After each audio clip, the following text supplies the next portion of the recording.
As the years have gone by, we've grown up on television. We've traveled all over the world. We've eaten hundreds of meals together. We've celebrated. Oh, gosh. But that night, Pat said those terrible words to me. I knew it was all for nothing. Bạn có thể phát triển tài năng để trình bày các nhiệm vụ télévisés afin d'obtenir un contrat de plus de 40 ans, ce qui fait de vous l'animateur de jeux télévisés le plus ancien. De plus, au cours de ces 4 décennies, vous avez été nommé 21 fois pour les plus grandes récompenses du monde des jeux télévisés, prouvant ainsi au monde entier que vous n'êtes pas un animateur tant que ça, mais l'un des meilleurs là-dessus. Telle est la vie de Pat Sajak, la star de la roue de la fortune. Vui lòng cho phép hàng triệu người hâm mộ dễ se détendre après une dure journée de travail. Et lorsqu'il est parti, le pays tout entier a pleuré.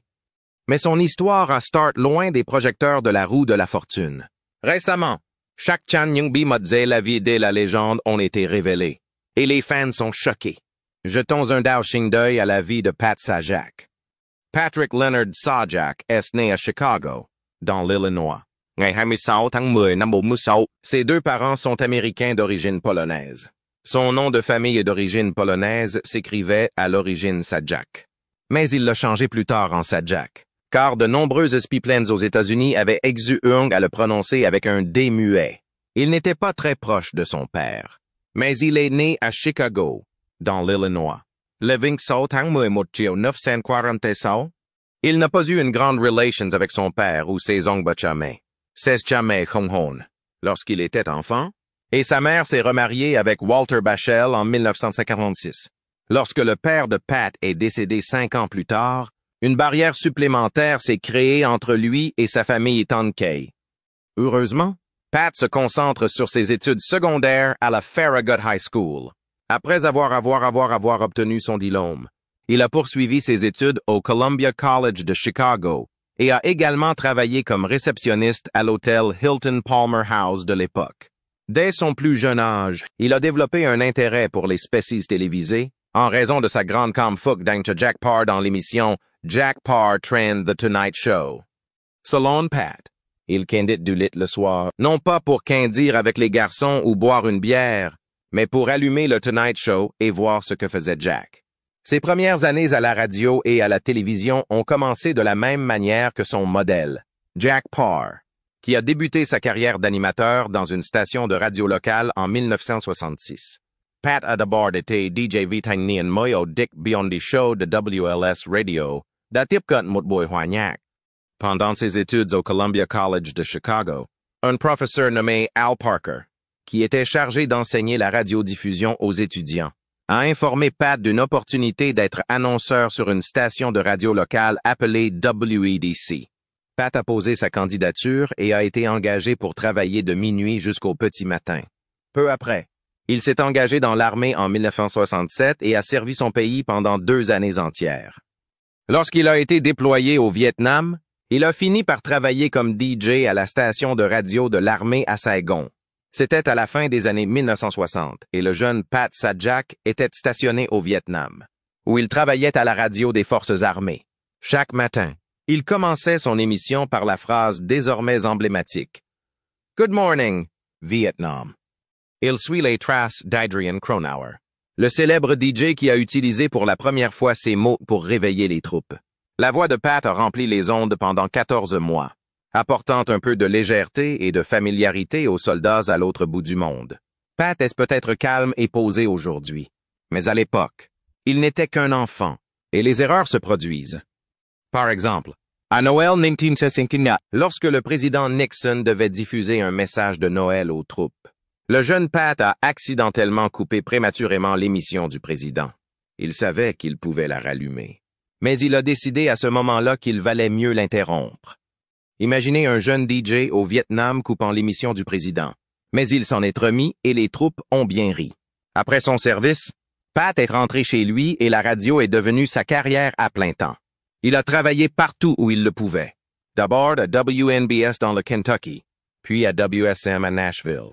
C'est lui que l'on entendait l'après-midi, jouant des disques et discutant avec les auditeurs. Il s'est même essayé aux prévisions météorologiques lorsque la chaîne de télévision WSM l'a engagé comme présentateur du week-end. C'est à cette époque qu'il rencontre un collègue, Dan Miller, et qu'il commence à se faire un nom. C'est alors que survient le grand déclic. La chaîne KNBC de Los Angeles cherchait un présentateur météo à plein temps et, d'une manière ou d'une autre, elle a entendu parler de Pat. Nashville à Los Angeles était un grand saut, mais il l'a fait. Il est rapidement devenu le présentateur météo de l'un des plus grands marchés télévisuels du pays. Mais il ne s'arrête pas là. En 1981, un géant du show business, Merv Griffin, a vu quelque chose en Pat. Merv voulait qu'il anime la roue de la fortune, mais le président de NBC, Fred Silverman, pensait que Pat était trop local pour ce rôle. Cependant, Merv n'était pas du genre à accepter un refus. Pour faire embaucher Pat, Merv a suspendu tous les nouveaux épisodes de l'émission jusqu'à ce qu'ils acceptent d'embaucher Pat. Peu après, Silverman a été remplacé et Pat a pris sa place à la tête de la série. 8 ans plus tard, Pat est l'homme qui semble être partout et dans le salon de tout le monde. Dans les années maintenant 80, l'émission pour enfants Sesame Street a créé un sketch intitulé Squeal of Fortune. Le sosie de Pat, Pat Playjacks, y présentait un jeu dans lequel le couinement d'un cochon devenait la réponse gagnante. C'était amusant, et cela témoignait de l'étendue du talent de Pat. Même les plus jeunes téléspectateurs pouvaient le reconnaître. Pat entre dans le monde de la comédie à sketch.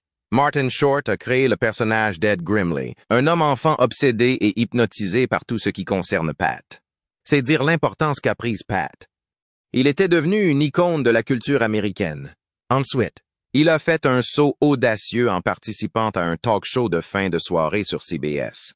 L'épisode est de courte durée, mais il marque le début de son aventure vers de nouveaux horizons. Dan Miller, l'ami de Pat, l'a rejoint en tant que partenaire, incarnant le lien qu'ils avaient formé en tant que jeunes radiodiffuseurs à WSM TV à Nashville. Même lorsque le talk show de fin de soirée a pris fin, Pat était toujours très demandé. Il est rapidement devenu animateur invité de l'émission Larry King Live sur CNN, une voix familière lorsque Larry King ne pouvait pas être là. Et plus tard, il a remplacé Regis Philbin dans l'émission Live with Regis and Kelly. À un moment donné, il a animé le Pat Sajak Weekend sur Fox News, mêlant son charme aux informations et aux sujets d'actualité. Chaque apparition lui a permis d'acquérir plus d'expérience et de visibilité. Et sa voix est devenue très familière au public. Au fil des ans, il est apparu dans des émissions telles que The Dan Le Batard Show et Highly Questionable, qui mettent en valeur son esprit et son humour. La carrière de Pat ne s'est pas limitée aux écrans de télévision. Il a également animé une émission de radio sportive hebdomadaire, The Pat Sajak Baseball Hour. C'était un projet passionnant qui lui a permis d'entrer en contact avec des fans de sport dans tout le pays. Cependant, il a fini par y renoncer en raison de son emploi du temps chargé. Pat a également joué dans la série télévisée Des jours et des vies. Il a montré son côté ludique en interprétant un personnage dans la série pour enfants Rugrats. Il a également fait preuve d'humour en participant à une farce inoubliable le jour du Poisson d'avril. Vanna White et lui ont échangé leur rôle avec Alex Trebek dans l'émission Jeopardy. Ce soir-là, le public à Harry est applaudi lorsqu'il s'est glissé dans la peau de Trebek. Vanna et lui ont joué leur propre rôle dans un caméo de la sitcom 227 de NBC, un moment qui montre à quel point ils étaient tous les deux aimés. Les téléspectateurs ont adoré les voir quitter le plateau du jeu télévisé pour entrer dans des mondes fictifs où ils étaient aussi adorés que dans la vie réelle. Il était si bon que les fans qui l'aimaient le respectaient encore plus. Et le respect est démonté d'un cran lorsqu'il a confirmé qu'il était profondément engagé en politique, s'identifiant fièrement comme républicain. Il a même commencé à écrire pour le magazine National Review, où il a soulevé des questions difficiles sur les politiques publiques. Il rejoint le site conservateur Ricochet, comme il y contribue régulièrement, prêtant sa voix au discours politique et social. C'est là qu'il partage ouvertement ses opinions, y compris son scepticisme à l'égard du changement climatique. Pendant tout ce temps, il a tenu une simple promesse à ses fans. La roue de la fortune serait toujours un lieu exempt de politique et de commentaires sociaux, un sanctuaire contre les divisions qui nous entourent souvent. Il disait souvent que ce n'était qu'un jeu, Et cette simple déclaration signifiait tout pour des millions de téléspectateurs. Pat a vécu une vie marquée par la passion, la conviction et un engagement qui allait au-delà du jeu familier de la roue de la fortune pour rendre service de manière significative. Il a publié des jeux de réflexion tels que Lucky Letters, créé avec David L. Hoyt. Certains de ses efforts, par exemple, n'ont pas été filmés par les caméras pendant des années. Il a prêté sa voix en tant que narrateur au Mount Vernon Visitor Center, guidant les visiteurs à travers la demeure historique de George Washington. En 1988, il a acquis Winneville, une station de radio AM basée dans le Maryland, à Annapolis, qui lui a permis de partager son amour de la radiodiffusion d'une manière plus personnelle. C'était un endroit où il pouvait contribuer à la communauté locale et rester en contact avec ses racines. En dehors des médias, Pat est également attiré par le monde du sport. Il a investi dans la Golden Baseball League, une ligue de baseball professionnelle qui accueillait des équipes indépendantes de toute l'Amérique du Nord. Il ne s'agissait pas seulement de basketball. Il avait de la place pour le baseball, et son amour de toujours pour le hockey lui procurait de la joie. Il était un fervent supporter des Washington Capitals et possédait des billets de saison depuis des années.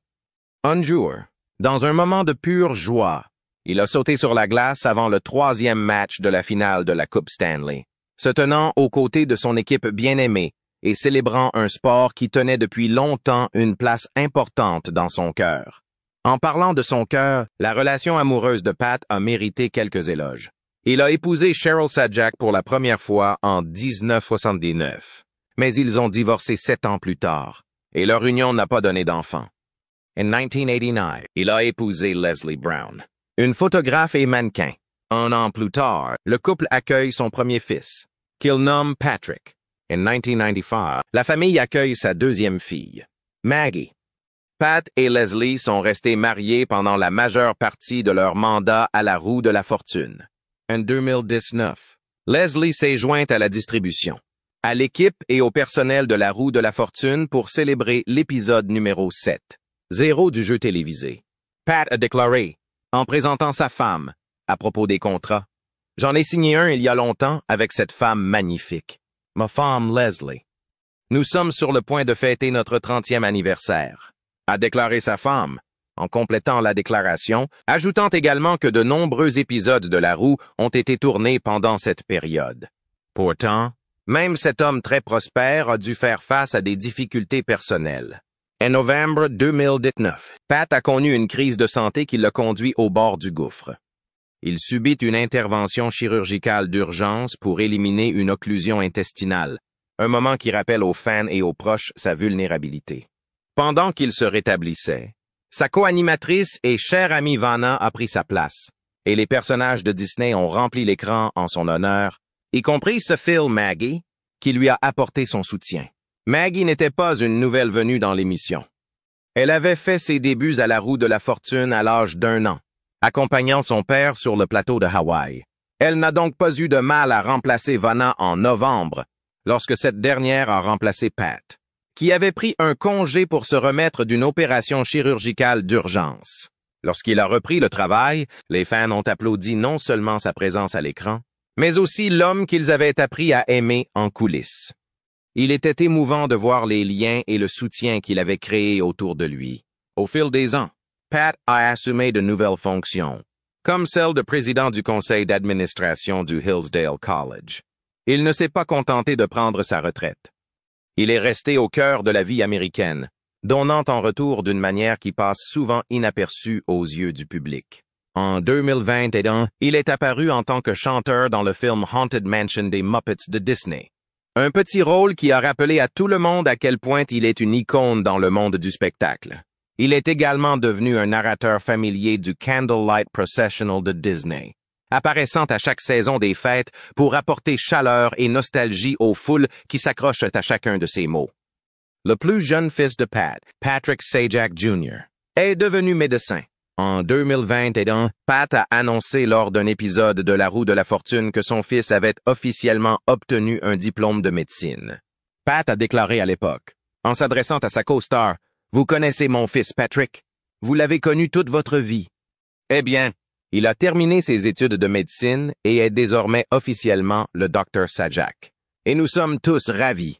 Maggie Sajak avait alors exprimé son excitation pour son frère, écrivant en légende d'un post Instagram. « Mon grand frère est officiellement devenu médecin aujourd'hui, et je suis la plus fière. Felicitations, Patrick Sajak, Maryland. » Maggie est diplômée de l'Université de Princeton et a terminé ses études de droit à l'Université de Columbia. Elle a officiellement rejoint l'émission de son père, à laquelle elle n'était pas étrangère. En tant que correspondante sociale en 2021, fournissant aux téléspectateurs du contenu en coulisses, tel que des interviews d'invités et des aperçus en avant-première. Récemment, Pat a été à la mode sur les médias sociaux, et elle s'est demandé pourquoi elle était à la mode sur les médias sociaux et a pensé que c'était une mauvaise chose. Pat était assis derrière le marbre pendant les World Series.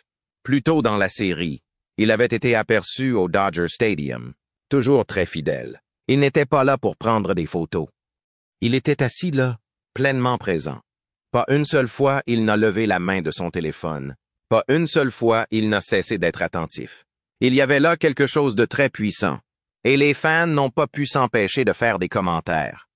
L'un d'entre eux a écrit « Le voir assis et regarder le match, sans aucune distraction, est l'une des choses les plus admirables que j'ai vues depuis des années. » Le même soir, une nouvelle série, Abbott Elementary, a diffusé son épisode d'Halloween intitulé Costume Contest. Dans cet épisode, les producteurs ont décidé de rendre hommage à la légende de la télévision en demandant à Jacob, l'un des enseignants, de se déguiser en Pat, avec une grande roue. Les fans n'ont pu s'empêcher de rire de ce moment. Lorsque Pat a fait l'objet d'une tendance en ligne, grâce à Abbott Elementary, beaucoup ont pensé que quelque chose de grave s'était produit. Il a même commenté « J'ai réalisé que c'était une tendance. J'ai cru que j'étais décédé. » Il s'avère que je vais bien, heureusement. Mais une bombe était sur le point de tomber. Lorsque Pat a publié un message bref mais puissant sur Twitter, les fans ont su que le jour était venu. Avec ces mots, un chapitre s'est refermé. Après 41 saisons passées à faire tourner la roue et à éblouir les téléspectateurs, il avait décidé qu'il était temps de prendre du recul. J'ai toujours dit que je préférais partir quelques années plus tôt que quelques années plus tard, a-t-il déclaré lors d'une interview avec sa fille Maggie. Il a été derrière le volant pendant 4 décennies et, bien que ces 40 années aient été formidables, il était prêt à laisser le sport avancer sans lui. À 78 ans. Il avait tant donné au programme et il savait que le moment était venu. Nous ne ferons pas cela pendant 40 ans de plus, a-t-il déclaré lors d'une interview, rappelant que toutes les choses ont une fin. Même si son ton était léger, il y avait une profonde émotion derrière, un sentiment de gratitude et une reconnaissance silencieuse que son passage à la roue de la fortune avait été un cadeau. J'ai passé un excellent moment et j'aurai beaucoup plus à dire dans les mois à venir. Je vous remercie tous. Sur ça, les fans, les amis, c'est, bien sûr, Vanna White, sa co-animatrice de toujours, lui ont rendu un vibrant hommage. Elle a déclaré « J'ai été incroyablement chanceuse de travailler aux côtés de Pat pendant toutes ces années. Quant à la possibilité de prendre la relève en tant qu'animatrice, elle l'envisagerait certainement. Mais Pat est irremplaçable. Bien qu'elle soit connue pour ses tournures de phrases élégantes, elle a parfois assumé le rôle de présentatrice en l'absence de Pat, prouvant ainsi qu'elle pouvait diriger l'émission à sa manière. Les spéculations se poursuivent. Cependant, et beaucoup supposent que Vanna prendra la relève de Pat, ou que sa fille Maggie sera une remplaçante possible. Lors d'une émission spéciale pour les fêtes de fin d'année en 2002, Maggie a posé des questions à Pat et Vanna, montrant son potentiel en tant qu'animatrice, un moment qui a amené les fans à se demander si elle pourrait un jour reprendre l'héritage de son père. Mais alors que Pat approchait de la retraite, il a été annoncé en juin 2023 que Ryan Seacrest serait le nouvel animateur à partir de la saison 2024. Connu pour son travail sur de nombreuses autres émissions, certains fans qui connaissaient ses succès pensaient que Seacrest les reproduirait avec le soutien de Pat. L'héritage de la roue de la fortune était assuré, car Pat n'allait pas disparaître complètement. Il restera consultant pendant les 3 prochaines années, guidant le programme qu'il a contribué à rendre emblématique. En parlant d'icônes, Pat a reçu un prix Guinness World Records en tant qu'animateur d'émissions de célébrités qui est resté le plus longtemps à la télévision américaine. Il a reçu de nombreuses autres récompenses, notamment le People's Choice Award à la fin des années 1980 et le Daytime Emmy Award du meilleur animateur de jeux télévisés dans les années 1990. À cette époque, il a également reçu le prix du meilleur animateur de jeux télévisés. À cette époque, il a également reçu une étoile sur le Hollywood Walk of Fame. Il a ensuite reçu le Daytime Emmy Lifetime Achievement Award en 2011. Sur le plan financier, la carrière de Pat en tant que personnalité de la télévision, acteur et animateur de jeux télévisés, lui a rapporté une valeur nette estimée à plus de 75 millions de dollars. Il était l'un des animateurs de télévision les mieux payés, avec un salaire annuel de près de 15 millions de dollars. En plus de son travail à la télévision, l'image de Pat apparaît sur les populaires machines à sous de la roue de la fortune dans les casinos du pays. Cet accord de licence génère une part substantielle de ses revenus. Ce qui est surprenant, c'est que Pat et Vanna étaient que toy-coin à leur travail qu'ils n'ont tourné la roue de la fortune que 4 jours par mois. Bien que cela puisse sembler être un salaire facile, chacune de ces journées était mainliette et nécessitait la sutaptrung, l'énergie et le charisme que Pat au public fidèle de l'émission année après année.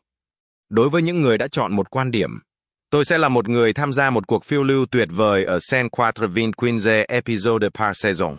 Et ce n'est pas tout. Ngoài ra, côté de Vanna, il doit également jouer dans le spin-off Celebrity Wheel of Fortune, không phải là sự lan tỏa đầu tiên và thứ hai. Pour Pat, cette série spéciale lui a permis d'établir un lien profond avec ses fans. Bien qu'il donne l'impression que c'est facile, le travail et l'engagement nécessaires pour maintenir cette magie chaque semaine, saison après saison, ne peuvent pas être sous-estimés. Sa retraite a marqué la fin d'une époque, mais son héritage perdure, non seulement à travers la roue de la fortune et toutes ses autres émissions, mais aussi dans le cœur de tous ceux qui l'ont créé et dans le travail que toi se tieptuk lam như vậy sau ngày hôm nay.